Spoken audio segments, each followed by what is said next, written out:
Hi guys, assalamualaikum and welcome again sa Amer TV. So ang pag-uusapan natin ngayon ay kung paano mag-transfer ng pera from Palawan Pay to BPI account. So madali lang guys, so hindi na natin kailangan pumunta dun sa Palawan branch para makapag-transfer tayo ng pera sa ating BPI account or di kaya dun sa BPI account ng ating kamag-anak na gusto natin padalhan ng pera. Okay?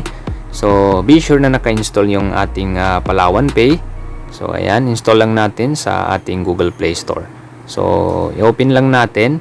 Then, kung wala pa tayong account, mag-register lang tayo. So, since may account na ako, so magla-login na lang tayo through biometric. Okay, so ayan. So, ito yung main wallet natin, guys. So, makikita natin dito yung available balance natin. And then, dito sa ibaba, may makikita tayong send money. So, yan yung isi-select natin since magpapadala tayo sa ating BPI account o di kaya sa BPI account ng kamag-anak natin. Okay, so ayan, select lang natin. Then may tatlong options guys. Yung first is yung to another Palawan Pay wallet. Kung let's say ang papadalhan natin is yung e-wallet din na Palawan. So number lang yung kailangan natin kunin para makapag-transfer tayo, yung number niya saka yung pangalan niya, okay?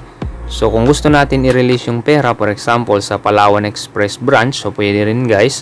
So, select lang natin itong Palawan Express branch, okay? So, since BPI account yung papadalhan natin, so dito tayo sa other e-wallet or online bank. Select lang natin. Okay, so ayan, may naka-save accounts na ako dito. So, ayan. So, ngayon, ipapakita ko sa inyo, let's say wala pa tayong naka-save na account or BPI account dyan.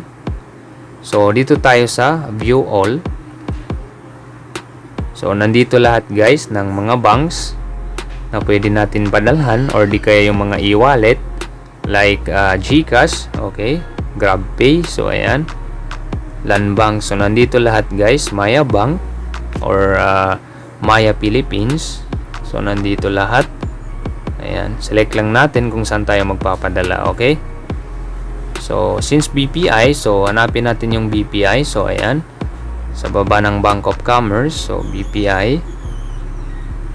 Then ilalagay natin guys yung account number, okay, and then yung account name and then amount. Okay, so ilagay lang natin dito yung account number natin. Okay, so ayan.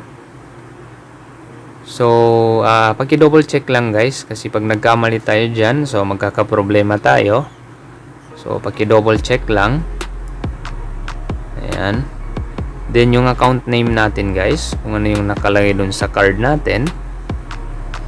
Ayan. Then, yung amount, kung magkano yung ipapadala natin, guys. So, let's say 1,090.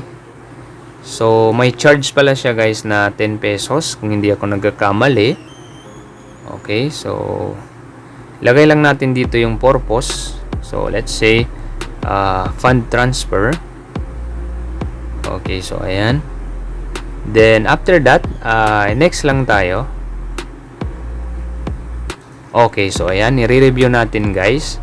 Kung tama na ba yung information na nalagay natin kanina. Okay. So, ayan. So, pag tama na, guys. So, punta lang tayo dito sa baba. Then, confirm lang natin. Okay, so enter lang natin yung pin na sinet natin, which is yung 4-digit pin. Ayan. Okay. Okay, so ayan. Transaction send. So, na-send na daw guys. Okay, so ayun na. Text na si Palawan. So, i-check natin kung nabawasan tayo. Okay, so back to home lang tayo guys. Okay, so ayan, nabawasan tayo. So, it means successful na yung pag-send natin ng pera doon sa ating BPI account. So, ngayon, i-check natin kung dumating na ba sa ating BPI account. Okay, so login lang tayo. So, 1,990 yung pinadala natin. So, check natin kung dumating na ba. Okay, so ayan. Okay, so ayan, dumating na siya guys. As you can see, yung credit memo. So, 1,990. So, yan na yung pinadala natin guys. So, it means successful na yung pag-send natin ng pera doon sa ating BPI account. Okay. So, ayan.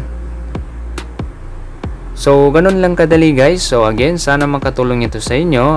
Thanks for watching and don't forget to subscribe to Amr TV for the latest videos na aking i-upload. Sukran and wassalam.